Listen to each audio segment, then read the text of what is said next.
Bismillahirrahmanirrahim. Assalamualaikum warahmatullahi wabarakatuh. Alhamdulillahirabbil alamin wassalatu wassalamu ala asyrafil anbiya wal mursalin wa ala alihi wa ashabihi wa man tabi'ahum bi ihsanin ila yaumiddin, amma ba'd.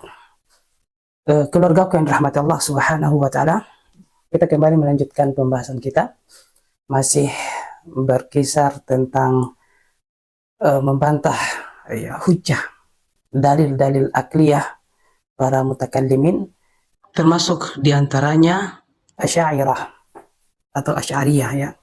Dan kita sudah menyebutkan dalil yang pertama. Nah, meskipun belum selesai, kita akan lanjutkan.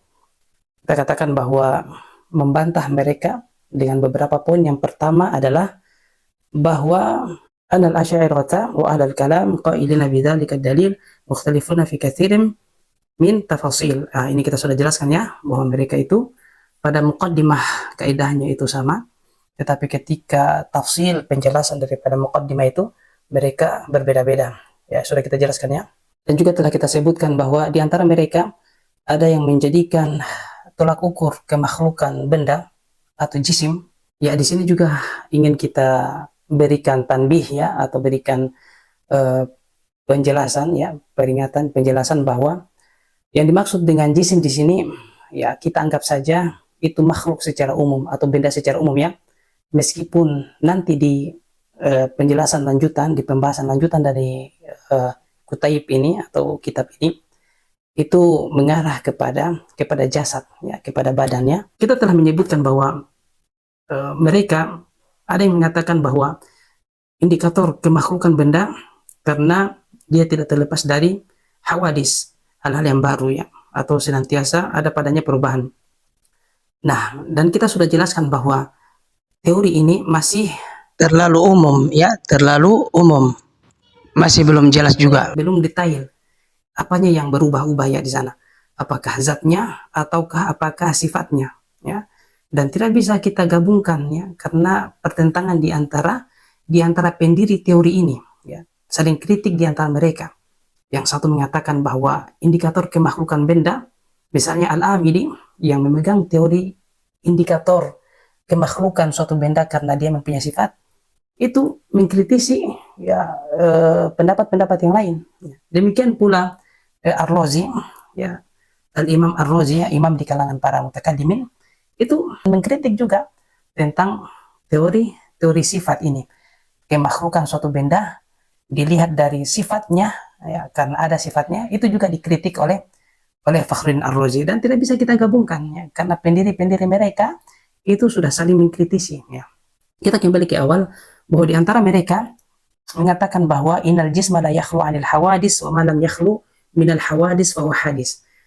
Bahwa benda atau jasad itu tidak terlepas dari sesuatu hal yang baru atau perubahan-perubahan dalamnya, dan apa-apa yang tidak terlepas dari hal itu, dari hawadis, maka dia adalah hadis, dia adalah makhluk misalnya.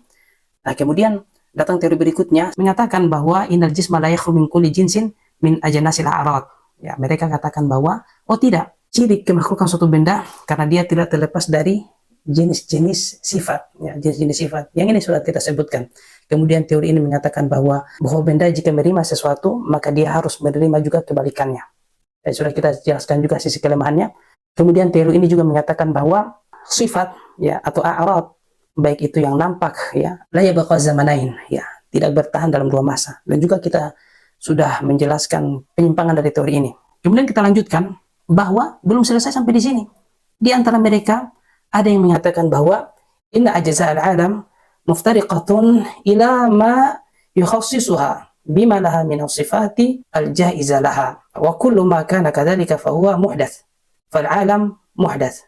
Kemudian di antara mereka ada yang mengatakan bahwa oh tidak, indikator ya muhdasnya suatu benda atau indikator kemakhlukan suatu benda karena benda-benda itu tidak terlepas dari kekhususannya, dan apa-apa yang ada dengan sifat khusus, maka ia membutuhkan sesuatu yang telah mengkhususkannya, yaitu misalnya pencipta, misalnya Allah.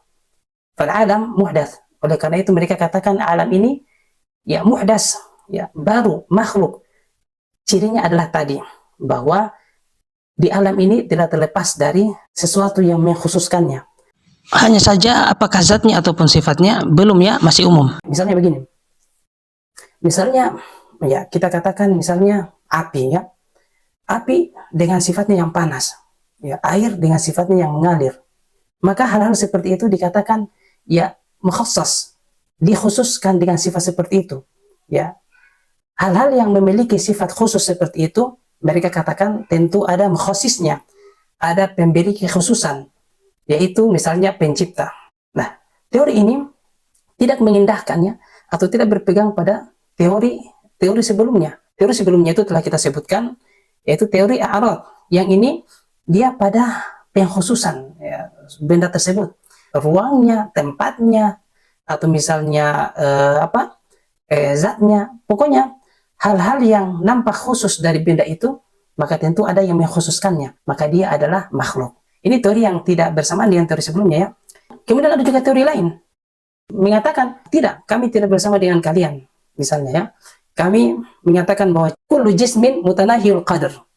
Setiap benda itu ada batasannya, ya. Ada batasannya, ya. Tanahiyul qadr, yakni kadarnya, ya, kadarnya dia dibatasi. Zat atau sifat, wah, tidak jelas. Wa kullu mutanahil qadri muhdatsun. Mereka katakan bahwa indikator keberadaan suatu makhluk adalah karena dia memiliki keterbatasan. Pokoknya terbatas. Teori ini jelas tidak bersama dengan teori sebelumnya. Sebagian juga di antara mereka mengatakan bahwa law kana al-jismu azaliyan lakana fi azalihi mukhtasan bihayyizin muayyan. Mereka katakan bahwa ya seandainya benda atau jazat itu dia azali, dia ada sebelum segala sesuatu diciptakan, ya ini zaman azali, maka tentu jisim itu, benda itu akan terbatas pada arah dan tempat tertentu, pada arah dan ruang dan tempat tertentu. Di anna kulla mawjudin musyaru ilaihi hisan bi anna huna aw hunak. Yajibu kaunuhu kadzalika. Mereka katakan bahwa karena sesuatu yang dinamakan berwujud itu pasti dia ada di sana atau di sini ya. Dia bisa ditunjuk dengan panca indera, dia bisa ditunjuk ya. Wal azaliyu yamtani zawalu aw zawalah. Dan alam yang azali itu tidak menghendaki ya adanya hal-hal yang terbatas seperti itu. Mereka katakan seperti itu. Kemudian mereka katakan juga famtana'atil harakah alaihi wa qad thabata jawazuha.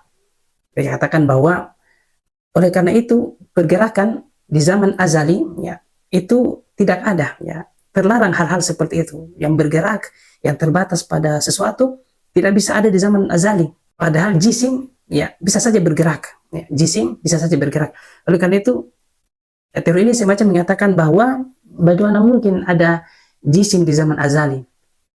Kalaupun ada jisim di zaman azali maka dia akan terbatas pada pergerakan-pergerakan atau tempat tertentu ya. Dan azali tidak mungkin ada hal-hal seperti itu. Sementara jisim ya bisa bergerak, dan di zaman azali menurut mereka tidak mungkin ada pergerakan. Teori ini kelihatannya lebih protes dia, sekalipun teori yang awal juga kedengarannya bermusuhan ya, atau lebih mencegah bahwa Allah Subhanahu wa taala mempunyai sifat ikhtiariyah ya.